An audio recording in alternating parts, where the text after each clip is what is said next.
Welcome to the Find Focus podcast. Today we will talk about making things better, heroes, good causes, volunteering, marketing, and music. Hello, Jonathan. Welcome to the show. Hello, Martin. Thanks for having me. Yeah, I just took this headline from your actual website, and maybe you can tell us a little bit about your background and what these words mean for you. That's a very good question. When I made the website, when I became self-employed, I knew I wanted to make a website which just very, very briefly told people what I actually do. And I'd seen so many websites and LinkedIn profiles where people say they're passionate about marketing, or they're an experienced professional with years of experience as a dedicated blah, blah, blah, blah, blah. And I always thought, yeah, but who are you? And what do you actually do? So I just took a piece of paper, and whenever I work on a website, I take a big piece of paper and I just say, right, what do I want to tell the reader? And I came up with a few things. One of the things I say on my website is I help music companies sell things and communicate online, because everything else is just marketing buzzwords. What I actually do is help people communicate and sell things. And that's honest, and it's very difficult to just concentrate on one thing that you do. The heroes thing on my website, I think I stole that from Seth Godin, and just about everything I do is stolen from Seth Godin, but there's a link in the description somewhere. And whenever I thought about heroes, I always stumbled across teachers. And of course, a teacher isn't just somebody who you encounter in school, but a teacher is somebody you learn from. So I've learned from many people over the years in work situations and outside work situations. And I wanted just to write it down. There's lots of music in there because I studied music and I'm a musician. And one of the other aspects of what I do is to combine commercial activity, commercial work, paid work, with what you say in German, soziales Engagement, which is a lovely way of putting it, social engagement. And the English volunteering is, I don't really like the word. Germans have other words like freiwillige Arbeit, which means literally voluntary work, meaning you're not forced to do it. Anyway, so I like the term social engagement. And I remember speaking to someone a few years ago working in a charity and said, well, what's the goal? What do you want to do out of this? And I said, isn't the goal always to change the world? And she laughed, and I said, well, if your goal isn't to change the world, even just a tiny bit, then why are you doing it? And people seem to have a problem with, people seem to think it was too bold or arrogant to say that they want to change the world. And well, you can, you're allowed to. And so I try to combine my work and my social activities on the website, and it's been very, very good, because the two things live off each other. They cross-pollinate each other. I've learned a lot from running two charities, but my two charities have also profited from the things I do for my job. Yeah, that's great. Well, one question that I have, like, you're a musician by training. Like, how did you get into marketing, and how did that transition look like for you? That's quite easy to answer. I'm a lazy musician, which means I wanted a salary and a warm, dry office. And I stumbled across the idea of working for a music publisher 24 years ago. And I started working for a small music publisher, and I really found something that I liked. So I've always worked with music, but I don't earn my living from playing music. But I studied music, and when you start working for a small publisher, where there was just 5 people, you have to do everything. And in Germany at the time, the word marketing was used as a synonym for advertising, and it isn't. It's always misunderstood that marketing is advertising. And in that company, we developed this idea that marketing was how you orient yourself within a market. So how do you place yourself? What is your position within a market? And everything you do with that is marketing. So the people who write the music are just as much in marketing as the people who do the bookkeeping, because they're all members of this chain of quality or production or productivity, which brings, in any company wants to bring an improvement to the lives of the people they're selling their product or service to. And so I ended up getting a business card that said marketing on it. And I thought, oh yeah, I'm in marketing. So I don't have any classical training in marketing, but I've done marketing my whole life. Okay, so how did you get your marketing education then? By trying to sell classical music. Okay. Or by selling contemporary music, in fact. When I started working, it was in 94. Most people didn't have the internet. In 97, we set up our first website, and we started changing some of the things we were doing, like digitalization. So we started scanning music. We started putting everything on hard drives, using scanners, digital printers and things. So there was this kind of this different way of working with data. And one thing I noticed early on was that most of the databases that companies used, I'd say in the past tense now, in the last 10, 15 years, were replacements for paper versions. So in the old days, they'd have a card system, and then they'd have ring binders, and then they'd have lists and sheets and things. And they said, well, we have this data, which is already organized. We'll put that into a database. Now, 15, 20 years later, when companies start creating products and services, they don't have this old data. So they start with a fresh kind of field to work in. The advantage for me taking that music and digitalizing it is that it meant it was very easy to make a website once you had the database. And that's where this whole marketing idea came around. And everything you asked where I learned the marketing side, it's very self-taught, lots and lots of books, because there weren't many blogs and websites around. Lots of books and learning by doing. It sounds like a huge cliche, but I made lots of mistakes. Yeah, like everybody I talk to says like they usually self-taught and they made lots of mistakes. And I remember a friend of mine who built a really successful company in the Netherlands called Study Portals. And when I asked him this question, he said like, yeah, we made a ton of mistakes, but nothing that completely screwed up the company. So we're fortunate. Well, somebody said to me once that I was a good photographer, and I'm very, very much not a good photographer. I'm a very bad photographer. What I'm very good at is deleting bad pictures. And that's sort of an analogy to learning from mistakes. I don't, just one thing though, I do not agree with this kind of bullshit marketing speak that says, go and make mistakes, you'll become wiser from them. No. Nobody should try to make a mistake. The thing is that if you do make a mistake, and you will make a mistake, just get up and dust yourself down and keep working from it. I think the marketing thing, though, you're making me nostalgic now. I'm going back to the early days, 20 years ago. It was one of my interests was computers and technology, and the other one was ergonomics. I wrote a recent blog post about ergonomics and empathy.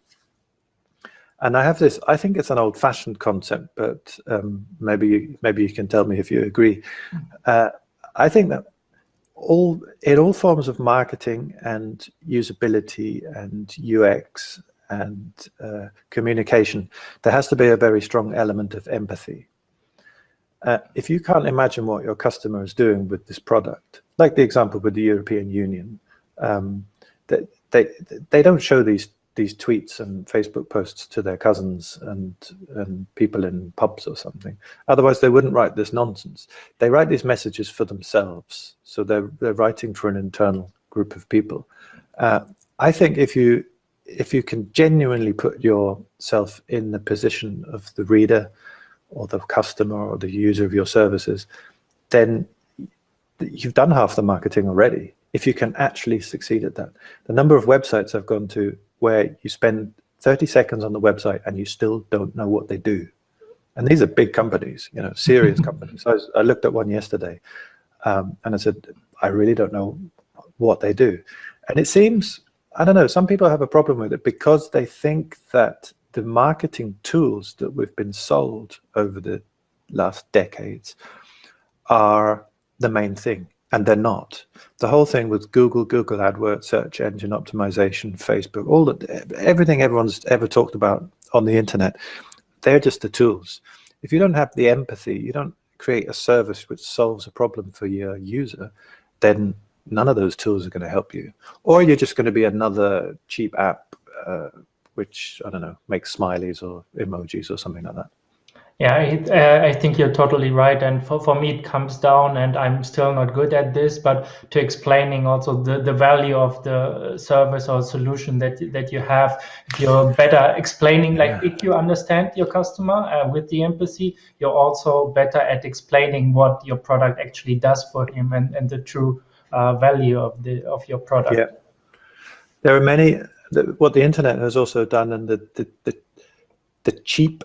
cheapness of creating code. Basically, you only need a laptop and or any PC, any computer. You can create code. This has brought around many solutions for problems that don't exist. So there's lots of wonderful software out there, which, especially in the music business. I'll give you a simple example, which I've done myself, and it's page turning software for sheet music, for music. And the problem here is that the page turning technology built by various companies around the world is excellent. It's wonderful. It's perfect. It does what it says it does. The problem here is that the pain threshold for people using paper music isn't high enough for them to change to digital music.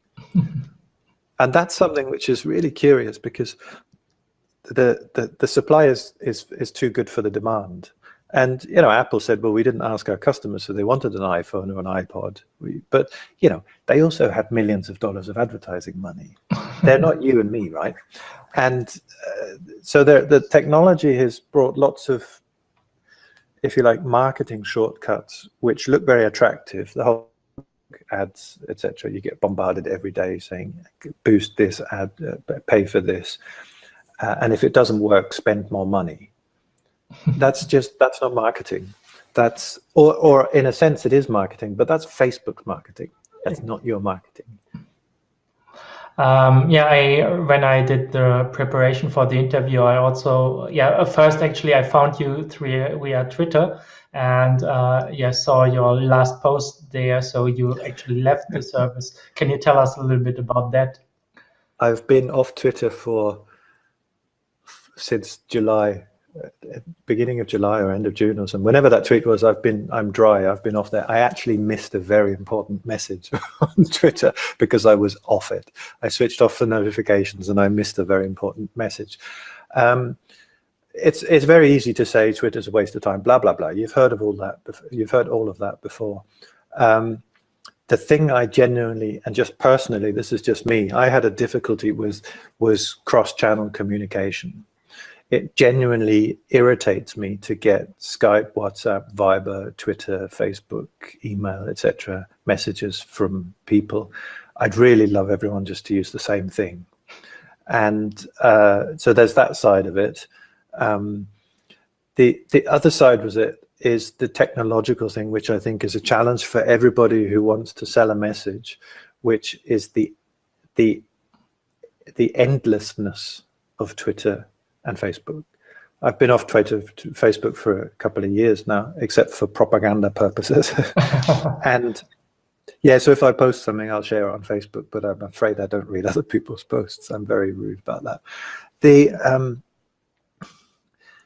The Twitter thing is quite important because it ties in with my views about news, and all of these things tie in with my views of work and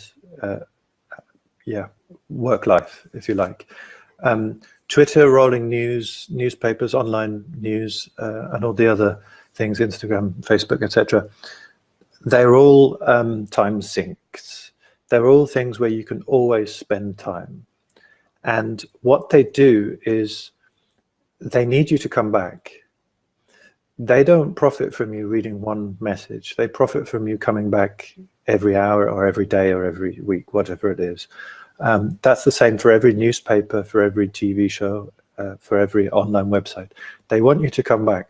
And what this means is they produce content which makes you want to come back. And they sort the content, like Twitter and Facebook, according to algorithms that make you come back. And to be brutally honest, I was just not very good at resisting that. I would just get sucked in.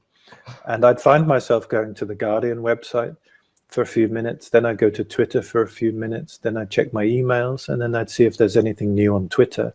And I'd end up in this vortex of time wasting. And I stopped in June. I've read more books than ever before. I've stopped reading newspapers. I read one newspaper a week, one weekly newspaper, The Economist. I don't read anything else. I don't listen to radio news or TV news, and it's absolute bliss, I tell you.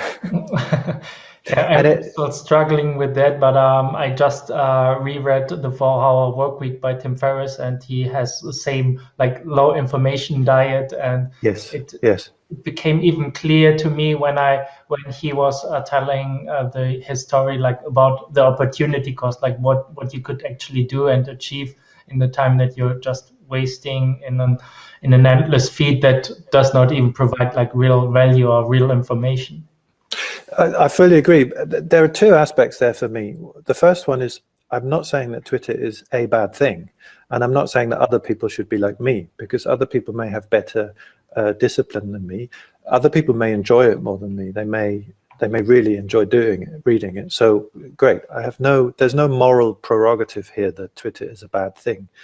But the other point is the bubble, if you like.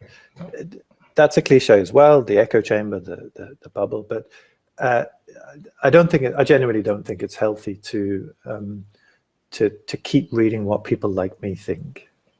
I'll give you an example. In Austria, they have the national newspaper called Der Standard, and they had what was the project called? I think it was Cities Speaking. I don't know.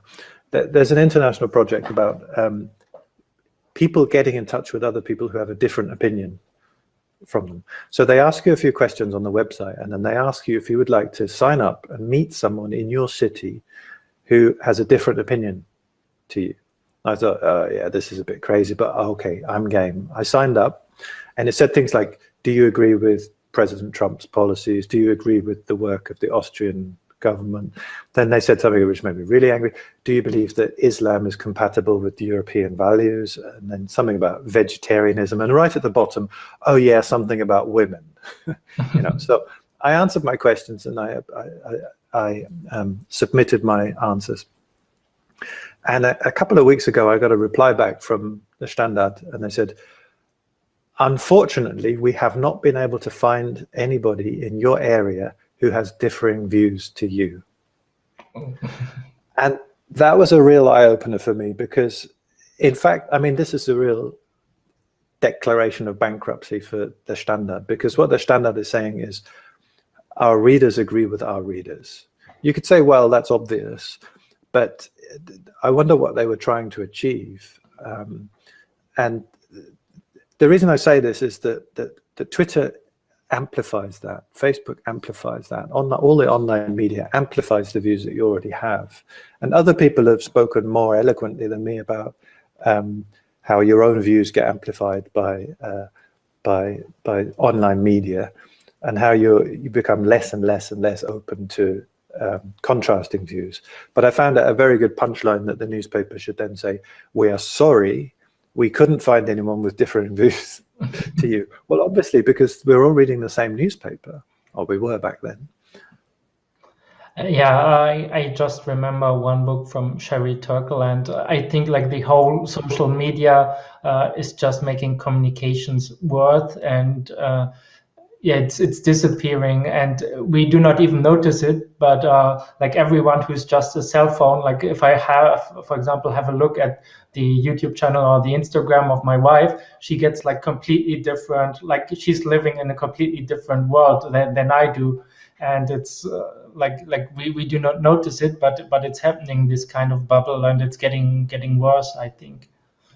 The the crossover or the connection here to our to the way we work is it's a little bit difficult to see, but I think there's a connection here between this, what we do in our spare time, and what we do at work.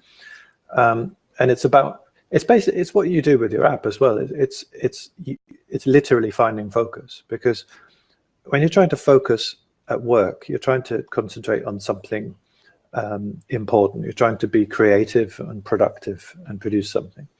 Unfortunately, the companies we work for measure us on all the wrong things. They measure us on things like revenue and attendance.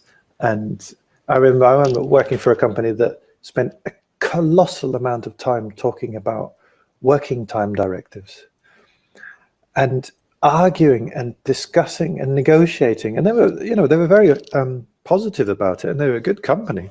But they spent this huge amount of time talking about, well, if you take 1 hour off there, then you can have then you have minus hours, and then you have to another thing.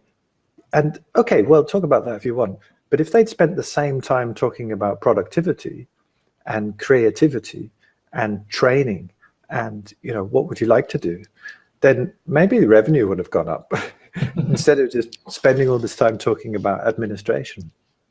Yeah, I've been studying this whole thing a lot, and in the end, especially, for example, if I read Seneca or something really old, I just have the view that, yeah, that's just like humankind is wired. Some people get it. They are like reading philosophy and like things that do and actually try to improve our world. And some people are just mindless and going for statues, things, buying the most expensive car, getting the latest mobile phone, stuff like that. And other people are caring more about relationships, friendships, and like truth, beauty, and goodness.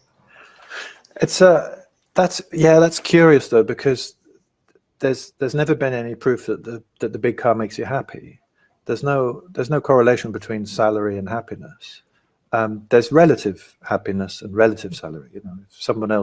If you have the feeling that everyone else in the office earns more than you, then you're unhappy. But that's a fairness thing. That's not a monetary question. I think that I don't know if I disagree. I know exactly what you mean. I don't think it's a case of some people don't get it. I think it's some people are just busy. Because if you get in the tram in Vienna in the morning, you see messages on the screen all the time, and they're going really fast. They're very, very quick, and you're being told, worry about America. Half a year ago, everyone was worrying about being killed by North Korea. Oh, that's gone now. That's over.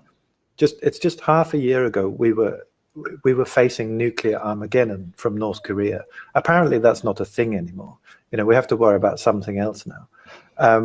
So it's not that people don't get it or don't have the intellectual capacity to understand what's around them. It's that they don't have the chance to have those thoughts because they're being saturated with not even negative things. They're being saturated with commercial and exciting things. So negative stories are more exciting than positive stories, blah, blah, blah. We're getting onto my favorite subject here, which is the news thing. Like I said earlier, the newspapers and blogs and Twitterers and everybody on Facebook, they want you to come back. So they create their content so that it's sticky, so that you do come back.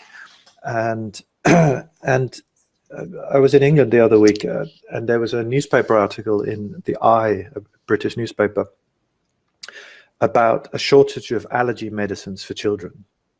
And it was a front page, then there were 2 pages, 1 page inside, and then there was a 2-page spread further in. So there were 3 pages inside and half a page on the cover. It was the main headline about this shortage of allergy medicines for children. And it's a dramatic story, and obviously lots of information to be had there and solutions. It was, they were saying, how can we solve this?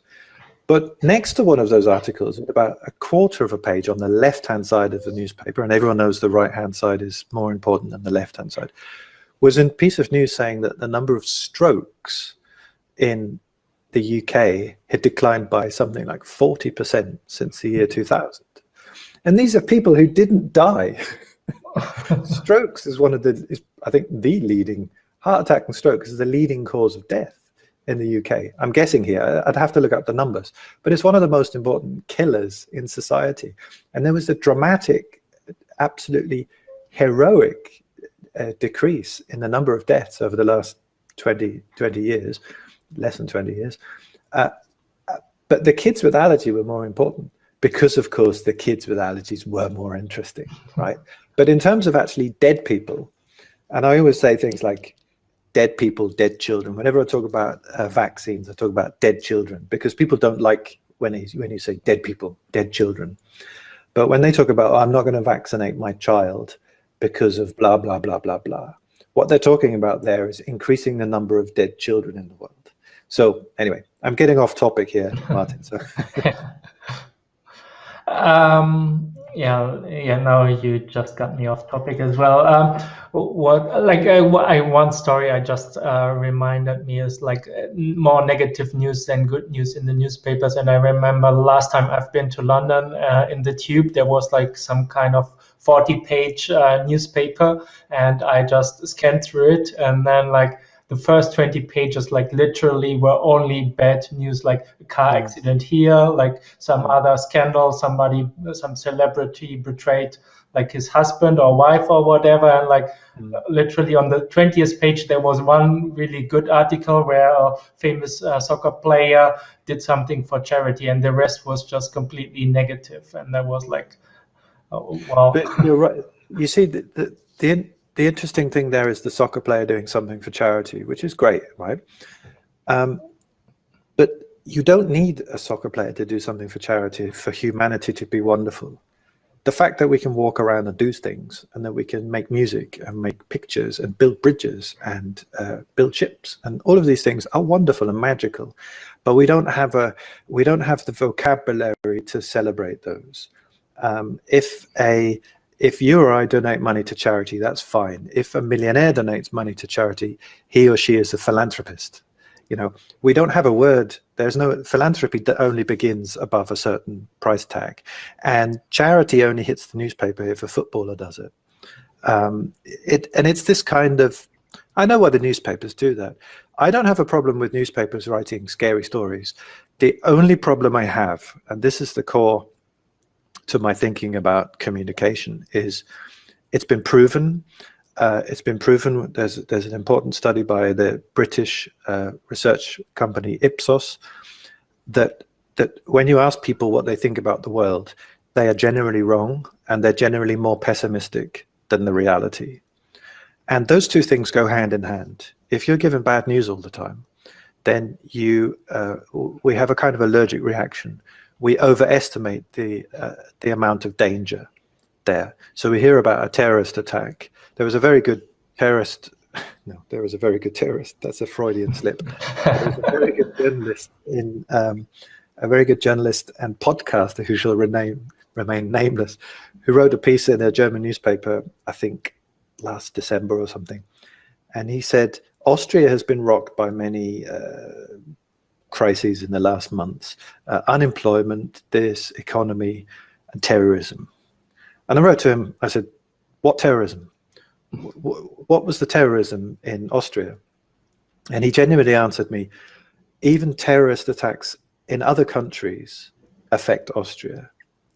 But that's not what he wrote. What he wrote was Austria has been rocked. I think he said rocked. I don't know what the German was, but he said rocked by these crises and he included terrorism in that. And what you're doing is that you're internalizing external conflicts. And I understand why he did that, because he wanted his piece in the newspaper to be exciting. It was a good piece, it was a quality piece, and it was an Austrian perspective on the world. But he felt he couldn't write this piece about Austria without banging the terrorism drum.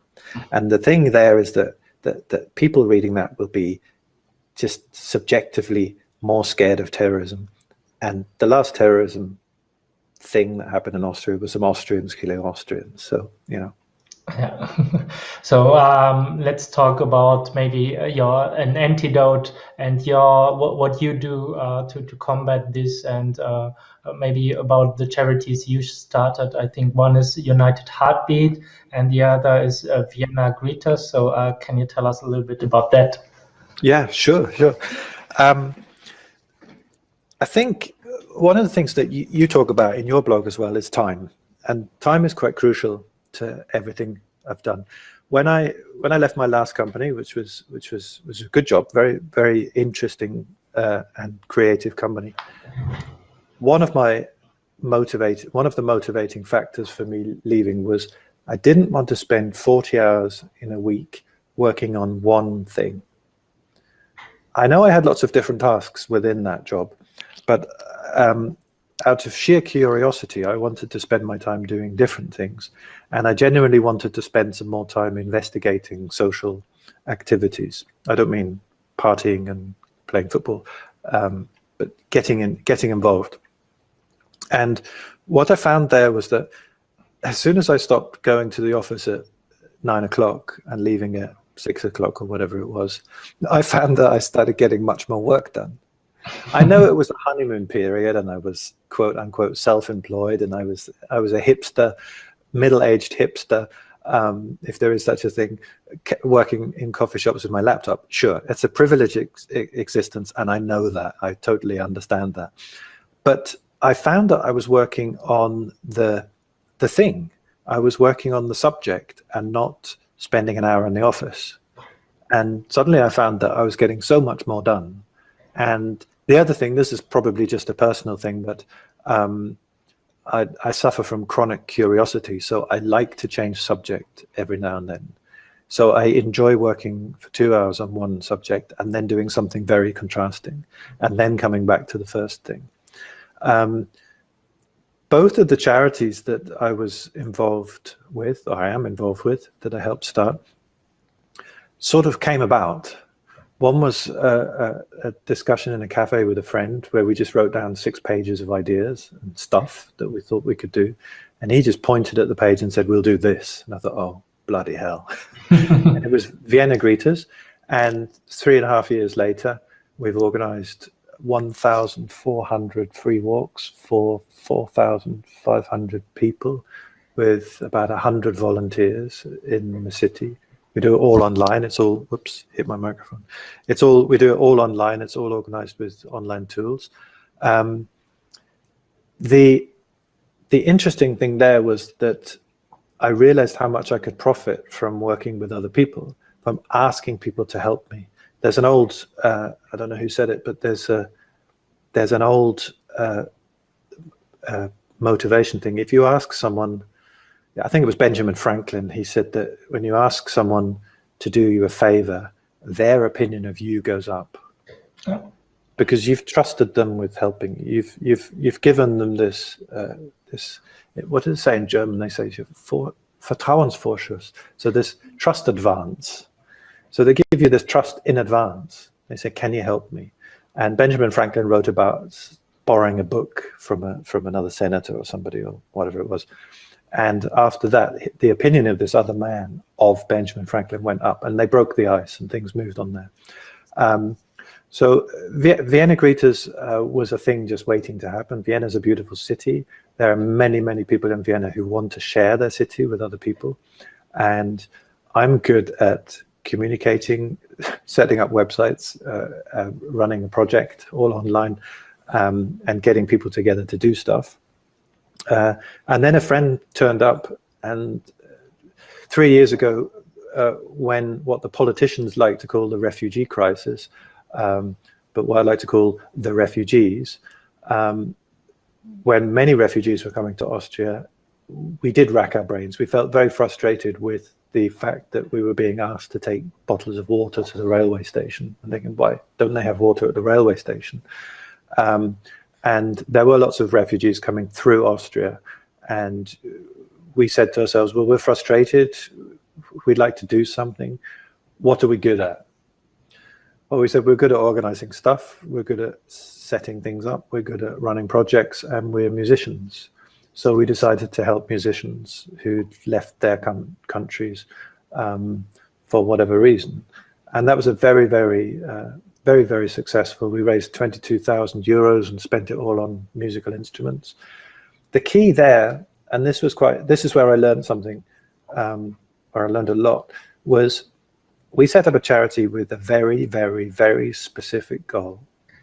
We didn't want to teach people how to play the guitar. We didn't want to start running courses for this. We didn't organize concerts. We didn't teach German or anything like that. We said we'd buy instruments. We'd raise money and buy instruments for musicians who've left their countries. So as a musician, it's very easy to see when you're sitting in front of a musician. There are people who are musicians, and there are people who would like to be musicians. And the people who we met and spoke to, you could tell after 30 seconds that they were a musician, and their instrument was back in Afghanistan or Iran or Syria or Africa somewhere. And that was a tremendously enriching experience. I met lots and lots. I still keep meeting lots and lots of people. We learned lots of very tragic stories, very emotional things. But we had a feeling that we were playing a tiny role in making the lives of these people a little bit better. And as one of the people said to us in the early days, who'd been in Austria for quite a few years, he said, "When do you stop being a refugee?" And that was quite central to our message, because if you play a musical instrument, you're a musician, or you sing, you're a musician. You don't have this stamp. You're not pigeonholed as a refugee, because the word refugee has been brutally misused by politicians in all countries to further their local agendas. The discussion that in Germany and in the UK and in the States that politicians have about refugees have very little to do with the actual situation for refugees on the ground. Go talk to someone at Doctors Without Borders or at the UN or Caritas here in Austria, and they'll tell you about, the real situation for refugees. The reality is that the people in Austria made phenomenal took phenomenal efforts to help refugees in the country. The discussion the politicians have very little to do with the reality. You must remember, whenever you hear the word, you have to have a kind of a warning or a flag or a button or an alarm or something. Whenever a politician uses the word refugee, they are electioneering, nothing else. If the people who really care about refugees are out there helping them, the people who talk about it on the radio, and the radio will always put you on, they will always put Horst Seehofer on the radio, and the Brexit people, and etc., because they're entertaining. Yeah, lots of different things come to mind, but I think I would like to talk about like what we can do, like on a personal level, or if you're just like an entrepreneur getting started. I work with a lot of people who are in this social entrepreneurship, who call it social entrepreneurship, what we can do. And I think what you're doing is great, because you're taking these abstract concepts of refugees and taking it to a really personal level and getting back to the getting back to a personal level. And this is nothing we can get from the news or something, or from social media. It's always coming back and getting as personal as possible, and that's also what's creating happiness.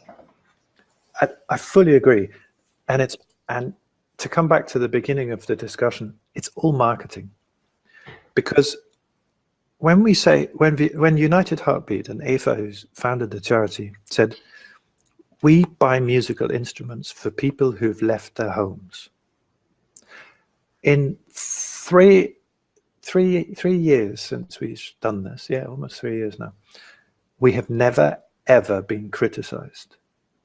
We've never received any hate mail or any kind of racist comment or anything like that, because you can't, because because the goal, the vision, and the task we set ourselves is so specific. You know, the propaganda out there is that refugees get free cars and flats and houses and money and phones and all this kind of stuff. That's misinformation. The only way to combat misinformation is with information, is with facts. Hans Rosling, factfulness. The only way to, and by doing this very, very specifically, that's marketing. Anyone who goes to United Heartbeat website can see exactly what we do in 10 seconds. And I think we've been quite successful with Vienna Greeters, that we spent a long time working on the 5 points about Vienna Greeters. What you need to know. 1, 2, 3, 4, 5. That's it. And if it's not for you, go away. And every now and then we get emails from people saying, yeah, I'd like to book you. How much does this cost? Blah, blah, blah, blah, blah. When it says at the top of the front page that it's free. And then they send us an email saying, what does it cost? Then, okay, but that's like 1 in 1,000. We get many more requests from people who do get it. And really, all of the things I'm doing here have this common denominator of communication and marketing. You're still, you know, people say in English, non-profit, everything has a profit. If it doesn't have a profit, why are you doing it? If you're doing it to get to heaven because you're a Christian and you believe if you do good stuff, that's a profit, right? If that's your belief. If you're doing it because you want to feel good, that's a profit. There's always a profit there. So when the American term non-profit is a tax, it's a tax thing. It's got to do with the financial reports. But this idea that you do something because it's good, I think that's colossal bullshit. I think the only reason to do something is because you get something out of it. Everything I've done, which you would call a charity, has been completely egotistical. I've done it for myself. Everything I ever did, I did for me. Okay. Is there anything I haven't asked you about making things better, heroes, good causes, volunteering, marketing, or music that you'd like to share? The news thing. I think my hobby at the moment is what Hans Rosling called, the book is here. You can't see this on the page, but it's this book by Hans Rosling. Have you heard of it? I've read about it on your blog. You read about it? Yeah.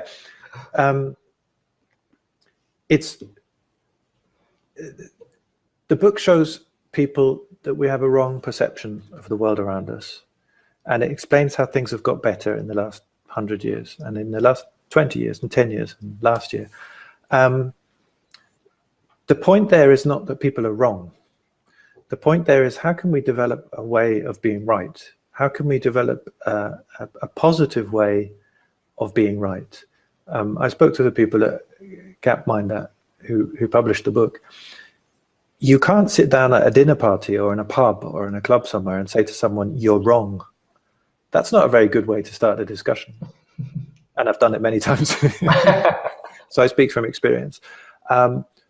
One of the things that I think is a big hobby of mine at the moment, and it ties into the work I do as well, is actually you are allowed to sit down and say, look at this, this is wonderful.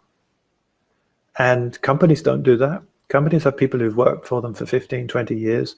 They don't celebrate them, and they should. These are people who spend all their daily working hours in their company. You know, people have someone said to me once, well, I'm not happy in my job, but at least I'm grateful to have a job. I thought, no. I have this very probably stupid cliche. I say, if you live in a rich country and you're healthy and you have an education and you have paid employment and you're not happy, it's your fault. Because there are so many people in the world who don't have one of those things. They don't have the health, they don't have the education, and they don't have the opportunity. That if you have all of those things and you're still not happy, do something, change something. Go and find out what it is that would make you happy. And we're, through advertising and through just the way we are, I mean, this all sounds very propagandistic, but TV, radio, newspapers, they tell us that the things that will make us happy are kind of consumerism. Now, I'm not against buying stuff. I'm a true red-blooded capitalist. I love stuff. capitalism has solved lots of problems, especially regarding poverty. But if people who work in a company say they're not happy, but they'll stay there anyway, then something has to change. So that's kind of something which you do with your blog, with your website, and with your product.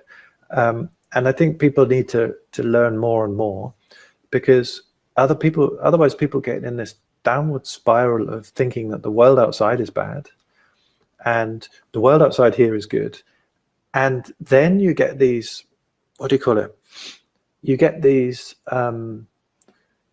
solutions like, if only I had that house, I would be happy. If only I had more money, I would be happy. If only I had blah, blah, blah, I would be happy. And that's never, ever the case. If you're not happy, you do need to change something, but it probably isn't buying something. Sure, I like buying stuff, but that's very short term. That makes you happy for a short period of time, because you've proved that you have the financial ability to buy something, even if you don't. So you come home with a bag or a box, or you open an Amazon box, and that's great. But that's very, very short-lived. So my final word is, if you're not happy, do something. Yeah, and keep it simple. Even if it's just inviting over a friend for a real dinner, and like even if you just order a pizza and have it together, like it's still better than having a real conversation and then just messaging each other through like Skype or Facebook or something. Yeah, because we don't really have a vocabulary for that. It's very easy to be branded as an esoteric or a as a hippie or something. If you start talking about happiness, and you're thinking, bloody hell, if we can't talk about happiness, then what companies ask their staff if they're happy on a regular basis? Large companies. And okay, I'll give you one book tip to finish.